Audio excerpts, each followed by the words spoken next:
Hello and welcome back. So today we're going to be talking about wingers that you can target in this year's fantasy draft. Now we'll talk tiers, strategy, and targets, but we're going to be comparing wingers with centers and other positional players to see where they're falling in the draft and what you're wanting to look for when you're trying to pick your wingers. Now, I've mentioned on this channel before that goal-scoring wingers have a little bit of a premium on them in fantasy hockey, depending on your league format and point weighting.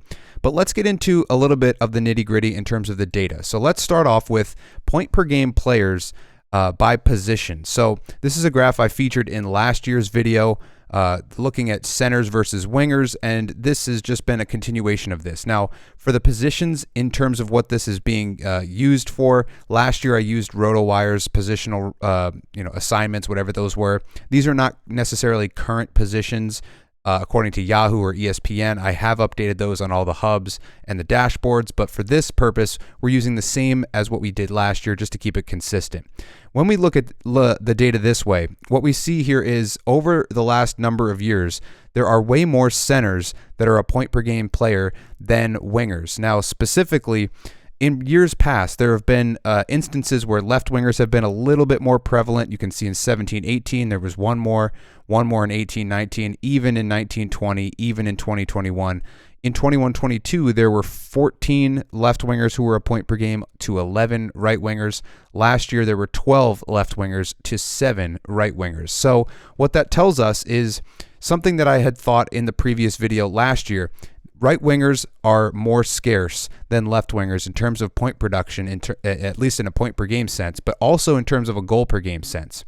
But this is also going to show us that defense is relatively rare, even though this number is trending up 0, 1, 1, 1, 3, 2. So this is another thing that we have to take into account in terms of strategy overall. But the obvious theme here is that you can fade centers. Centers are very prevalent in terms of point per game guys. Now, some of those guys are assist-heavy specialists in certain areas and maybe not as complete. And for whatever reason, there was only 8 centers who were a point per game in 2021. But regardless, centers are more prevalent in terms of point per game. But let's look at something else to kind of help us out. So this is 44% of the total player pool is centers in terms of point per game guys. 31.5% are left wingers. Only 18.4% are right wingers. So D is obviously the most scarce, but I'll mention this now, and I've mentioned it in a couple of other videos. I'll mention it in a couple more before the draft. D are a little bit more spread out this year in terms of ADP, so you don't necessarily have to reach to get one of these top 2 or 3 guys that are going to be a point per game, and there's probably 4 or 5 guys that are around a point per game. But let's take a look at the number of left wingers or right wingers that were rated above 70 in terms of completeness on the data draft completeness scale per round. So in terms of where you're drafting these guys, this was last year's data. This was taken from my 22-23 season recap. And you can see a lot of these guys were taken in the 3rd round. So 23 wingers were rated over 70 on the player hub. The majority of those players were drafted before the 6th round, with the sweet spot seemingly in the 3rd round where there were 4 players drafted. So you do kind of have to reach for these guys in the sense that you're not going to find a lot of these complete, really good right wingers or left wingers deeper in the draft. You may find a diamond in the rough every now and then. You may find a guy who's like Jason Zucker, a kind of a unicorn in the sense that he's relatively high in goals and relatively high in hits, but not really complete across anything else. But some of those are going to be harder to come by than others. So you do kind of want to plan on getting your wingers within the first 4 or 5 rounds, especially in the 3rd round. That seems to be the sweet spot here. But let's compare that to centers. So for centers, this is exactly what I was trying to get at in last year's video. Now you can see it visualized. 32 centers were rated above a 70 on the data draft completeness ratings. And while obviously the best centers need to be drafted in the 1st round, your McKinnon, McDavid, Draisaitl, those kind of players, there are very complete centers available as late as the 14th to the 16th rounds. 40% of the players on this list were drafted in that range, with this 14th round being the sweet spot for that.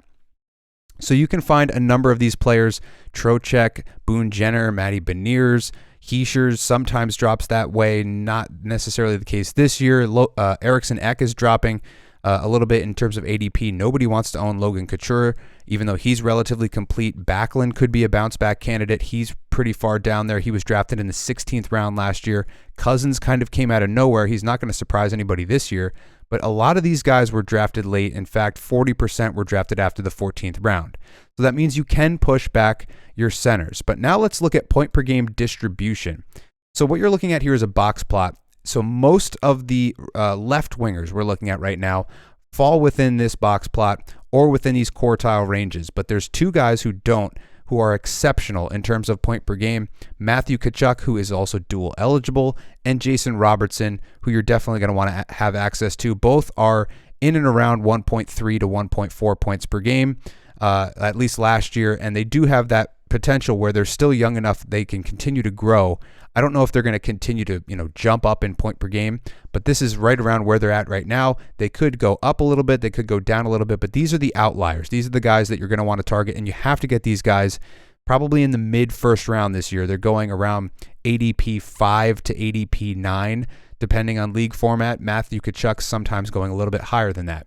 Now, when we compare that with right wingers, who I don't have a photo for, you have Nikita Kucherov and David Pastrnak, both at around the high 1.38 range, I believe, for both of those guys. And then you have Mikko Rantanen. But all of these guys should be first-round picks. Pastrnak and Rantanen should be favored a little bit more because of their shot volume and their goal production compared to Kucherov. But Kucherov is obviously one of the best in the entire league in power play production, 0.61 power play points per game and over an assist per game. So even though those aren't the most sexy categories that we're looking for, they still count. And if you do get extra point weighting for power play and assists, specifically power play assists, Kucherov is still going to be extremely valuable because he's one of these elite outliers in terms of point per game distribution. But we do tend to favor goals. So what about goals for left wingers? There's a number of guys on this list and some that you can have deeper in the draft. One of those guys is Max Pacioretty. That obviously comes with significant risk because of his two-time surgically operated Achilles tendon. I forget which leg it is, but he's basically one injury away from his career ending and him being completely worthless. So I would definitely not draft him anywhere near the higher ranges of the draft. I would definitely push him back to maybe your second to last pick or your last pick. But if he does come back and he is healthy, he is an elite goal scorer still. Last year, I think he played in 6 games. He had 3 goals, or 5 games and he had 3 goals, something to that effect. So even when he came back and he wasn't 100% necessarily, wasn't up to game speed, he was still scoring goals at a rate higher than Kirill Kaprizov, who's a first-round pick, back end of the first round, maybe early second rounder if you're lucky. Obviously, we know Ovechkin's a goal scorer. We mentioned Jason Robertson being a very high point per game guy. He's also a good goal scorer. Matthew Tkachuk falls into this range as well. So those guys, that's why they're first-round picks in the mid-first round. And then you have Jared McCann, who I believe is dual eligible center left wing. He was last year. I think he got it back this year. Yahoo's been messing with their positional assignments over the past month or so. But he is one of the best per 60 goal scorers in the entire league. And he is basically a 40-goal guy on a team that doesn't have a lot of them. So he's going to be relied upon for goal scoring. His shooting percentage is high, but it's not high compared to his previous seasons. It's a little bit higher, but not necessarily unsustainably high. He's been a goal guy for a long time. He just hasn't had a lot of the completeness coming around. And last year in the second half, he started to add a bunch of assists and became one of the best second half performers. And I did a video on that. So if you want to check out the best second half performers, you can go and find that in the 23-24 draft playlist. But these are the guys on the left wing that you can find for goal per game distribution that are better than pretty much everybody else in terms of left wingers. You're going to want to anchor your team with one of these guys. Probably not Pacioretty, probably not McCann anchoring your team around him, but you can find McCann around the 85, 87 mark.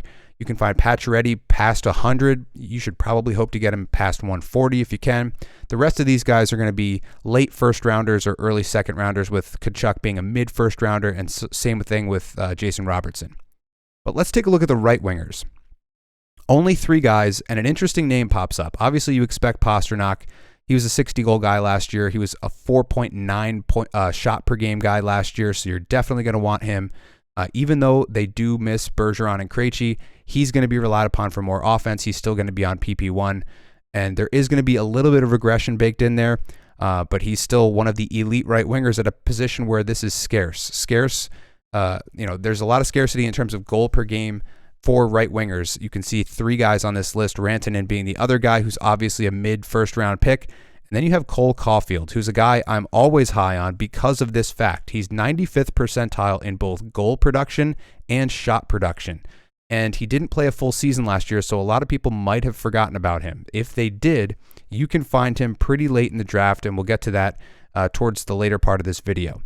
But now let's look at the centers and just compare this. So there's a lot more centers that are outside of this quartile range for this box plot. These are the outliers for centers. McDavid, 60-goal pace, nobody even close to him. Point, 50-goal pace. You have Tage Thompson close to that. McKinnon, Matthews, the usual suspects. Mark Scheifele is being completely disrespected. You can get him after ADP 100 right now, and he's scoring at a higher rate than guys like Roope Hintz, Pettersson, Aho, Tavares, Horvat, Zibanejad, Nelson. But a lot of these guys are value plays. You can find Brock Nelson really deep in your draft, past 140 in the ADP range right now.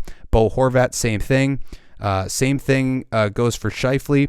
Tavares is a relatively complete player, 40-goal guy on pretty much a regular basis, getting some power play time in Toronto. So a lot of these guys are safer options. Pettersson, obviously a stud, extremely complete in terms of covering a bunch of different categories as well. But there's some diamonds in the rough here that you can find. Bo Horvat being one of them, Brock Nelson being one of them, and Mark Scheifele being one of them if you're looking for some value plays. But the takeaway from this is that there's a lot more goal per game centers that are in this range than there are right wingers or left wingers. So the wingers are more scarce. Now, when we take a look at point per game distribution for centers, it's much of the same. You're getting McDavid in his own stratosphere, McKinnon in his own stratosphere, then you get Pettersson, Thompson, and then you get Point, Barkov, Zibanejad, Matthews, and Crosby. The usual suspects. A bunch of these guys are going to be first or second round picks. For whatever reason, Barkov is currently listed at around 50 ADP, so he's a huge value play there. I've previously said on this channel that he's overrated in fantasy. That's when you're picking him between 12 and 20. If you're getting him at 50, that's incredible value considering that he's a huge outlier and he's around 1.15 points per game. So there's a number of point per game centers. As we mentioned before, and as we're just looking at now, there's not that many wingers. But what do you want to look for in terms of targets? So these are the guys that were seen on these graphs, and this is their weighted rating in terms of 23-24 data draft weighted ratings. This is their goal per game metric, and you can see a couple of interesting things here. So yellow over here is a 40-goal pace. Green is a 50-goal pace plus. So in order to get a 50-goal pace right winger, there's basically only one, and it's Pastrnak. Now you can get a 40-goal pace winger in Cole Caulfield, and you can get him pretty late. I think that's ADP 140. It's covered underneath this little thing here, but Cole Caulfield that late. And not only that, but he's dual eligible, left wing, right wing, which is extremely valuable, especially if you can get him anywhere near 140.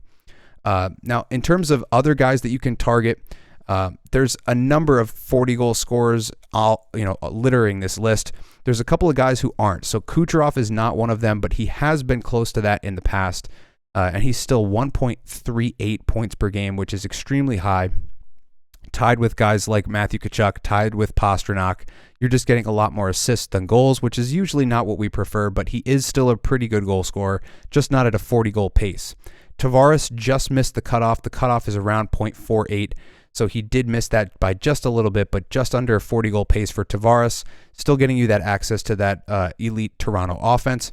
Then you have Brock Nelson down here.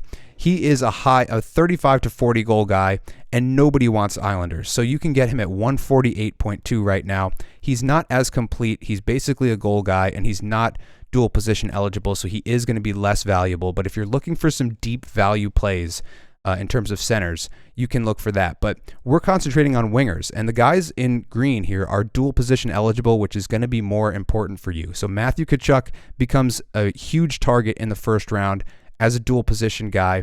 You have Timo Meier here, who's a 1.5 hit per game guy and a 3+ shot per game guy. And on top of that, he is a 40-goal pace guy. I believe that's low 40s in terms of goal pace. He does have a relatively low point ceiling, 0.85 points per game, is probably, I think, one of the 3 or 4 lowest on this list if I'm just looking at it right now. But you do get a lot of peripherals. So he's very complete, and he's going at 36, which is right around that third round range that we talked about earlier, where you want to target some of these guys. So he becomes a really good value play there in that third round range in a 12-team league. And then obviously we've mentioned a bunch of these other guys. But let's take one little look at a new graph type that I've been rolling out, the 3D scatter plot. So now we're looking at the 3D scatter plot for left wingers. And when you zoom in a little bit, you see the upper echelon guys in the darker green. Draisaitl is technically a left wing and a center. You have Matthew Tkachuk, you have Jason Robertson, Jack Hughes, and that basically makes up the first tier of left wingers. Then you get this next tier of Brady Tkachuk, Kirill Kaprizov, and Ovechkin. Now, Brady Tkachuk is extremely complete. He has a relatively low point ceiling at around a point per game, but he obviously brings you a ton of hits, a bunch of shots, and a number of other things. Kirill Kaprizov is a goal-scoring left winger, as we saw before. Same with Ovechkin, and you know what you're getting out of him. Then there's this next tier with a number of guys that you're going to want to own. So Tim Stützle going in this range is huge value. He's very complete, top 5 in terms of my completeness rankings last year. Actually, I think he was number 6 by the end of the year, but still top 5 most of the year. Then you have Nugent Hopkins, who should regress a little bit. But even if he does regress, he is getting you access to that Edmonton power play. Then we move to some of these other guys. Steven Stamkos, former 60-goal guy, still a goal scorer, still getting power play time in Tampa. Timo Meier, who we talked about before. Zach Hyman, another Edmonton guy, getting you McDavid exposure. He's relatively complete, getting you some hits, getting you some greasy categories and whatnot. Then you got guys like Kyle Connor, who's typically a 40-goal scorer every single season. Last year was a down year for him. So if you can find him in the 4th round in a 12-team league or in this, early 40s range in terms of ADP, that's huge value. Then you got Panarin, who used to be a 2nd-round pick in the 20 range, 25 range. Now he's going a little bit into the 30s, the back end of the 30s potentially, which makes sense because he's assist heavy and power play heavy. But he is, he shaved his head. So let's assume that he's, on a mission to score some points or whatever. I don't know why else he would do that. Then you have Brad Marchand. And obviously the narrative there is that he, lost Bergeron, he lost Krejci, but he also was coming off of double hip surgery last year and still put up a reasonable amount of points. This year he was named captain. So now he's, pretty much primed for the #1 power play spot.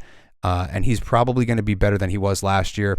And if you get him in this range, I think it's a little bit early. I would like to fade him a little bit more and get some more value out of that. But this next range of left wingers, there's still some green going all the way down in here. Then you get guys like Skinner, Keller, Verhaeghe. Verhaeghe's a 40-goal guy with 3 shots per game shot volume. DeBrincat should be a 40-goal guy. So you can find some 40-goal scorer left wingers in this range, guys who didn't score 40 last year, but who can. Verhaeghe's a 40-goal pace guy. DeBrincat has hit 40 before. Gensel's hit 40 before. So you're still getting that range. And then Kevin Fiala in this late 70s range is huge value, especially for a guy who's really hot in the second half of the season. But this gives you a sense that there's a little bit more in terms of left wingers as you go down the ADP chart here. You can still find some value in this mid-round range, 4th to 6th round in a 12-team league. But let's switch it over and look at the right wingers. So now we're looking at the right wingers, and it seems to be a lot less green, at least the darker green, once you get out of this top range. So you have Rantanen, Tkachuk, Pastrnak. These are your top 3 right wingers. Then you've got Kucherov behind here, who's a little bit less complete because of the goal scoring being a little bit lighter than the rest and the shot volume being a little bit lighter than the rest. And then you've got William Nylander in a tier of his own. So these are the upper echelon guys. If you have the ability to, you should draft one of them because this is a position of scarcity and you're going to corner the market on these goal-scoring right wingers. Then you get Nylander down here. He's kind of in a tier of his own. Then you start to get to these third-round guys or this, that range that we were looking for in that first graph we were looking at, or the second graph we were looking at. Timo Meier, JT Miller, extremely complete. Zach Hyman. If we switch it this way, the further to the right means the more complete. This is the 3-year completeness average on this axis. So JT Miller is the most complete winger the right winger at least, and I believe he's 3 position eligible. He's at least 2 position eligible, so he's even more valuable. So Timo Meyer and JT Miller would be the targets in this range. Then you have Alex Tuck, who's getting you access to that Buffalo top line. You definitely want access to that, but it kind of thins out after that. There's a lot more risk baked in. DeBrincat, we mentioned before, he's dual eligible, so that is going to bump him up a little bit.